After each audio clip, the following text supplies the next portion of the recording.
Dogs की वफादारी से तो हम सभी वाकिफ़ हैं, लेकिन एक साधु को कुत्ते से परेशानी थी। तो साधु ने कहा कि सुन ए जानवर, तू वफादार तो बहुत है पर तुझमें 3 कमियां हैं। और उन्होंने उसे वो 3 कमियां गिनवाई। पहली कमी थी कि तू टॉयलेट हमेशा दीवार पर करता है, यानी पेशाब हमेशा दीवार पर करता है, ऐसा क्यों? दूसरा कि तू भिखारी को देखकर इतना भौंकता है कि भौंक भौंक कर परेशान कर देता है। और तीसरा, रात को भौंक भौंक कर तू इंसान को सोने ही नहीं देता।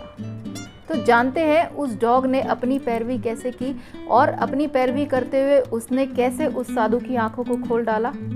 उसने कहा, हाँ साधु, मैं पेशाब दीवार पर करता हूँ, ज़मीन पर इसलिए नहीं करता क्योंकि हो सकता है वहाँ पर बैठकर कोई पूजा करे या कभी किसी ने पूजा की हो, और मैं उस जगह को मैला नहीं करना चाहता। दूसरे प्रश्न का उत्तर है कि मैं भिखारी को इसलिए भौंकता हूँ क्योंकि वो खुद भिखारी होकर एक और भिखारी यानी दूसरे मनुष्य से, जिसके पास कुछ भी नहीं है, उससे क्या मांगता है? तो भगवान से मांग, देने वाला वो है।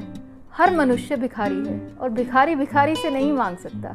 अगर उसे कुछ चाहिए तो वो सिर्फ भगवान दे सकता है। और हाँ, तुम्हारे तीसरे प्रश्न का जवाब भी ये है कि मैं रात को इसलिए भौंक भौंक कर मनुष्य को जगाना चाहता हूँ कि तुम जिस निद्रा में सो रहे हो, तुम जिस भ्रम में सो रहे हो कि तुम्हारे पास बहुत समय है या तुम सोने के लिए बने हो, मैं तुम्हें उस निद्रा से जगाना चाहता हूँ और बताना चाहता हूँ कि भगवान की भक्ति में लीन हो जाओ, क्योंकि समय तुम्हारे पास बहुत कम है।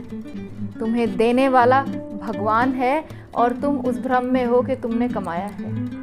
तो मैं तुम्हें तुम्हारी नींद से उठाकर उस प्रभु की याद में विलीन करना चाहता हूँ। और ये 3 बातें हमारे अंतर्मन को जगाती हैं कि हमारे पास भी समय कम है और हमें व्यर्थ में समय को बर्बाद नहीं करना चाहिए।